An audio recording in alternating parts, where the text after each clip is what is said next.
O açúcar entrou para uma lista de fatores que determinam o envelhecimento, gente. E uma das consequências é que o diabetes tem chegado mais cedo. Pode trazer consequências negativas para o desenvolvimento delas. Isso porque o componente pode viciar o paladar e favorecer o surgimento de doenças comuns de gente grande. O brasileiro consome em média mais de 17 mil toneladas de açúcar por dia. Esse número fica ainda maior quando descobrimos que somente o Brasil em si consome cerca de 6,3 milhões de toneladas de açúcar por ano. E mais de 1.000 pessoas morrem todos os dias no Brasil por problemas de saúde relacionada a especificamente diabetes, que é causada pelo açúcar. Para ser sincero, eu pensava que o açúcar era uma das maiores causas pelos nossos diversos problemas de saúde, mas depois que eu vi esse neurocientista, descobri algo muito chocante. Low blood flow, caffeine, nicotine. Caffeine? Caffeine constricts blood flow to the brain. What does that do to my brain? Well, it constricts blood flow, so you're going to get less blood flow. And remember, I showed you that progression with age. 40% of 40-year-olds have erectile dysfunction. 70% of 70-year-olds have erectile dysfunction. What that means, if you have blood flow problems anywhere, it means they're everywhere. Daniel Amen é um neurocientista clínico, especialista em saúde cerebral e autor do best-seller Mude, Seu Cérebro e Transforme a Sua Vida. Ele já ajudou milhares de pessoas, incluindo artistas hiper famosos como Justin Bieber, Miley Cyrus. Voltando ao vídeo de hoje, vamos reagir a essa entrevista e descobrir 5 hábitos que estão danificando sua saúde aos poucos e que você precisa realmente saber disso. What things make the brain worse? What are the common things that most of us do without thinking that make the brain worse? When my daughter Chloe was in second grade, I went to her classroom and I wrote 20 things on the board. And I went, separate them for me. Good for your brain, bad for your brain. 7-year-olds. They got 19 out of 20 right. So most people know. The only thing they got wrong was orange juice. They put it in the healthy category when, in fact, when is it rational to unwrap fruit sugar from its fiber source? Because it turns toxic in your body. So I'm not a fan of fruit juice. I'm a fan of fruit, not fruit juice. But so the bad category, hitting a soccer ball with your head. No, don't do that. What's bad about sugar for the It's brain? pro-inflammatory. What does that It mean? makes you diabetic. But I mean, as it relates to the brain, why is like orange juice or the ice cream bad for my brain? Because it's ultimately going to give you high blood sugar levels, which erode your blood vessels, and you're going to have lower blood flow to your brain. That's a bad thing. I mean, there's so many things about it. So it's addictive, it's pro-inflammatory. It makes it more likely you're going to have diabetes and obesity. So 72% of Americans are overweight, 42% are obese. I've published 3 studies on 35,000 people. As your weight goes up, the actual physical size and function of your brain goes down.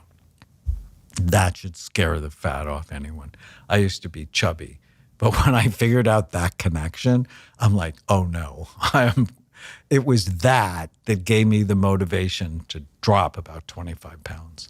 And so sugar is the gateway drug to diabetes and obesity. And so, not to mention inflammation, which is the cause of depression and dementia. So I've got sugar, I've got a head injury. I'm going to avoid both of these things. What else should I avoid? And then you have low blood flow in those 2 very important areas. And so how can we increase blood flow? So you want to avoid things that cause low blood flow, caffeine, nicotine. Caffeine? Caffeine constricts blood flow to the brain. And what does that do to my brain? Constricts blood flow. So you're going to get less blood flow. And remember, I showed you that progression with age. No, you don't want that. You want to do things that increase blood flow to your brain. So exercise. Ginkgo, it's just one of the supplements I'm going to give you. Eat foods like beets, oregano, rosemary, cinnamon, they increase blood flow. And Do you think there's correlation or a link between caffeine consumption and a shrinking brain? yes, And a shrinking brain, is that associated with things like dementia? aging brain. I don't think there's a connection. I haven't read any research that says there's a connection between caffeine and dementia. There's a connection with sleep problems, and there's connection with sleep problems and dementia. I think if you have like 100 milligrams a day of caffeine, it's probably fine. But one venti Starbucks coffee has got 330 milligrams of caffeine. Jesus. And people just aren't thinking about the level of caffeine they're having in our society. What are the other very obvious things that are not good for my brain? Because I really want to make sure that I avoid those things. So I've got sugar, So, head and injury. erectile dysfunction. I mean, while we're on, so B is for blood flow, right? While we're on blood flow, 40% of 40-year-olds have erectile dysfunction. 70% of 70-year-olds have erectile dysfunction. What that means, if you have blood flow problems anywhere, it means they're everywhere. And so, like, no. And it means either you're too sedentary, you're overweight, you're smoking, or having too much caffeine, or using marijuana, because marijuana lowers blood flow to the brain.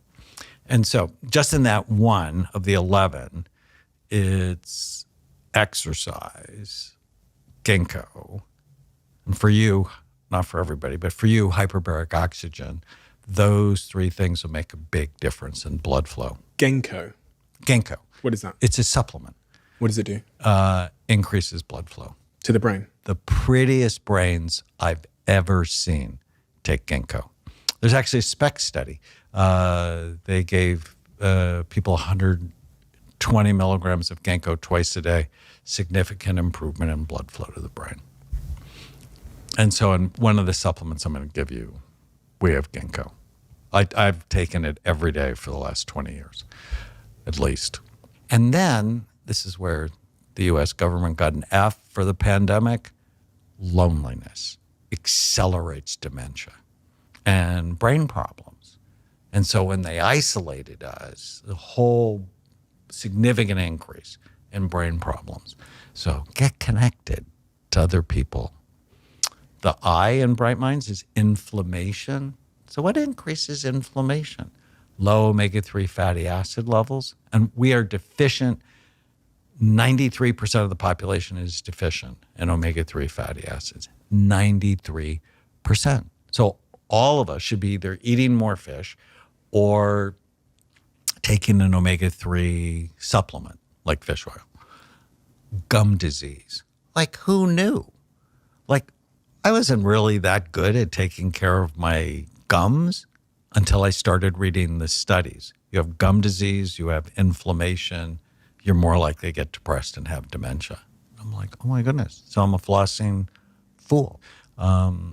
H is head trauma. We talked about that. I did the big NFL study when the NFL was struggling with the truth on traumatic brain injury in football. And 80% of our players got better. T is toxins, drugs, alcohol, but other things like mercury and What are the unobvious toxins? Because anesthesia. Anesthesia. I was looking at my bathroom items, and I have like mouthwash and toothpaste and deodorants and aftershaves, and I was wondering to myself whether those were toxic to some degree. So there's an app. There's a couple of them, but the one I like is called Think Dirty, where you can scan those products and it'll tell you on a scale of 0 to 10 how bad they are for you. So 0 is you live a long time and 10 is you die early. And so when I figured this out and I was scanning everything, I mean, it cost me hundreds of dollars to replace things. And my wife, more than that, with all the makeup and stuff, But I shaved for 50 years with Barbasol. And it's a 9, which is die early. And now I shave with something called Kiss My Face, and it's a 2. It's like, we teach people, read the labels on food stuff. You should read the labels on anything that goes on your body or on your child's body. And we have this epidemic, and we'll get to it, of low testosterone in males because of the toxins we put on their bodies when they're young. What is the M in bright? So the M is mental health. It's the quality of your thoughts, the level of your stress, and the level of trauma you carry in your body, and whether or not you have any of the psychiatric stuff. Like depression, for example, doubles the risk of Alzheimer's disease in women and quadruples it in men. And so the M is what's going on in your mind. And so I teach people to kill the ants, the automatic negative thoughts that steal their happiness, understand and process their traumas, and treat whatever psychiatric issues may be present. Like in your case, the ADD.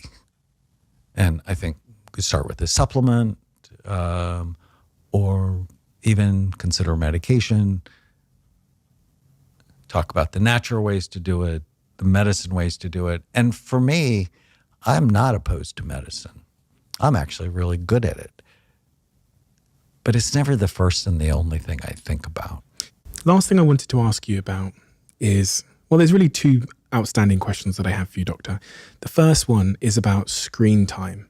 People want to know, does screen time, this generation that have grown up 11 hours a day on a screen or social media, up to 11 hours a day, according to some studies, does that have an impact on our brain?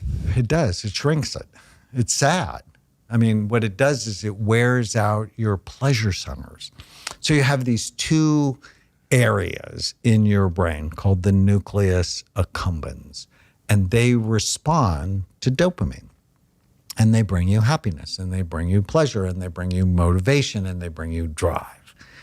And when you're hitting them, like every buzz on your phone, every notification, every time you scroll and you like something, you just got a little hit of dopamine. Well, the more you do it, pretty soon you thrill them to death. You begin to wear out those pleasure centers. And let's just take fame, for example. I've been blessed to see Justin Bieber and Miley Cyrus and a whole bunch of really fascinating, cool people who've been really depressed. It's like, how can you be depressed? You're Justin Bieber. Or how can you believe you're not enough, right? Because their pleasure centers get worn out by being noticed over and over and over again. Well, when you allow that in your brain, the screen time, 3.5 hours. If you're on for 3.5 hours a day, you have an increased risk of anxiety, depression, addiction, obesity, ADHD. And our society's on way more than that. And you go, so why are we having this epidemic of teenage suicide and mental health problems, especially in teenage girls? Social media. It's one of the big issues of the day. And not only are you wearing out your pleasure centers, you hate yourself because you think everybody's better than you are. It's the comparison dragon that is damaging you. Galera, como viram, o açúcar não tem uma maneira saudável de se ingerir. De qualquer forma, ele nos prejudica. Eu também tenho limitado muito o consumo de açúcar gradualmente para que eu consiga cortá-lo totalmente mais tarde. Não precisa ser de uma vez, você precisa evitá-lo gradualmente para que o seu cérebro passe a compreendê-lo como não prioridade. Isso já é um vício. Quando nós saímos na rua e tentamos comprar alguma coisa, é-nos oferecido açúcar. Então nós precisamos saber limitar esse tipo de coisa. Quando nos faz mal, nos faz mesmo mal. Esses doutores que dizem que consumir consumir um certo pequeno grau de açúcar não nos fará assim tão mal, é errado nós seguirmos esse tipo de conselho. Então, o que eu sugiro é que vocês cortem o açúcar, assim como eu estou cortando, também gradualmente.